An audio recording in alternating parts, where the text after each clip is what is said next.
IPL মরশুম মানেই উত্তেজনা, প্রত্যাশা আর অপ্রত্যাশিত নাটকীয়তা। কিন্তু ইন্ডিয়ান প্রিমিয়ার লিগ 2026-এর শুরুটা কলকাতা নাইট রাইডার্সের জন্য যেন একেবারে দুঃস্বপ্নের মতো। প্রথম দুই ম্যাচেই একতরফাভাবে পরাজিত হতে হয়েছে মুম্বাই ইন্ডিয়ান্স এবং সানরাইজার্স হায়দ্রাবাদের বিরুদ্ধে। এই পরপর হারের ধাক্কা শুধু পয়েন্ট টেবিলেই নয়, মানসিকভাবেও বড় প্রভাব ফেলেছে দল এবং সমর্থকদের উপর। প্রথম দুই ম্যাচের পারফরম্যান্স দেখে নাইট সমর্থকদের এক বড় অংশের মনে দানা বাঁধছে সংশয়, এই দল কি আদৌ ঘুরে দাঁড়াতে পারবে? তবে ক্রিকেটে যেমন হতাশা থাকে, তেমনি থাকে আশার আলো, আর সেই আশার আলো খুঁজে নিচ্ছেন অনেকেই ইতিহাসের পাতায়। ফিরে দেখা হচ্ছে 2012 সালের সেই অবিশ্বাস্য মরশুমকে, যখন একইভাবে প্রথম দুই ম্যাচে হেরে চাপে পড়েছিল কেকেআর।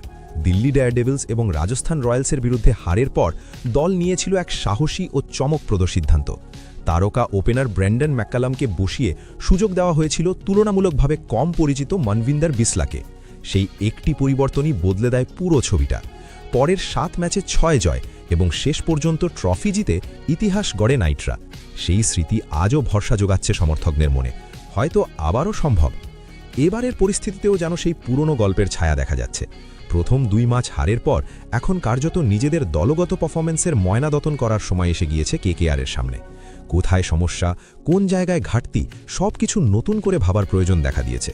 বিশেষ করে সবচেয়ে বড় সমস্যার জায়গা হয়ে দাঁড়িয়েছেন ক্যামেরন গ্রিন। সর্বোচ্চ মূল্যে এই অস্ট্রেলিয়ান অলরাউন্ডারকে দলে নেওয়া হলেও চোটের কারণে তিনি বোলিং করতে পারছেন না, ফলে তিনি শুধুমাত্র ব্যাটার হিসেবে খেলছেন, যা দলের ভারসাম্যে বড় ফাঁক তৈরি করছে। এই প্রসঙ্গে স্পষ্ট মত দিয়েছেন কিংবদন্তি ক্রিকেটার সুনীল গাভাস্কার।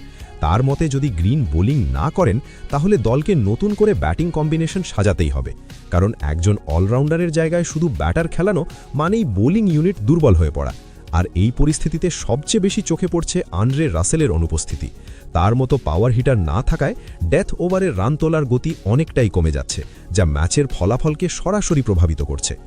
এখন স্বাভাবিকভাবেই প্রশ্ন উঠছে, পরবর্তী ম্যাচে কী পরিবর্তন দেখা যেতে পারে নাইটদের দলে। অনেক ক্রিকেট বিশ্লেষকের মতে এবার সুযোগ দেওয়া হতে পারে রভম্যান পাওয়েলকে।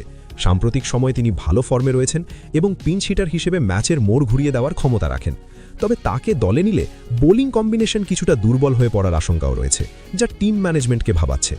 অন্যদিকে ওপেনিং শক্তিশালী করার জন্য দলে আনা হতে পারে টিম সিফার্টকে। তার আগ্রাসী ব্যাটিং পাওয়ার প্লেতে দলকে দ্রুত শুরু এনে দিতে পারে। পাশাপাশি তরুণ প্রতিভা তেজস্বী সিংয়ের মতো খেলোয়াড়কেও প্রথম একাদশে দেখা যেতে পারে, যা দলে নতুন এনার্জি যোগ করতে পারে। এছাড়াও একটি গুরুত্বপূর্ণ কৌশলগত পরিবর্তনের সম্ভাবনা ঘিরে জল্পনা তুঙ্গে সুনীল নারায়ণকে আবার ওপেনিংয়ে ফিরিয়ে আনা। অতীতে এই স্ট্র্যাটেজি বহুবার সফল হয়েছে কেকেআরের জন্য। যদি তার সঙ্গে ফিন অ্যালেন ওপেন করেন তাহলে শুরুটা হতে পারে বিস্ফোরক। তবে এর একটি বড় ঝুঁকিও রয়েছে, মিডল অর্ডারে চাপ বেড়ে যেতে পারে, কারণ আজিঙ্কে রাহানে ও রঘুবংশীর মতো ব্যাটার মাঝের ওভারের রান তোলার গতি কিছুটা কমিয়ে দেন, যা দলের জন্য নতুন সমস্যার জন্ম দিতে পারে। সব মিলিয়ে কেকেআর এখন এক গুরুত্বপূর্ণ সন্ধিক্ষণে দাঁড়িয়ে। সামনে শুধু ম্যাচ জেতার চ্যালেঞ্জ নয়, বরং সঠিক কম্বিনেশন খুঁজে পাওয়ার লড়াইও। ইতিহাস বলছে তারা পারে, কিন্তু বর্তমান ফর্ম বলছে এখনই পরিবর্তন না আনলে দেরি হয়ে যেতে পারে।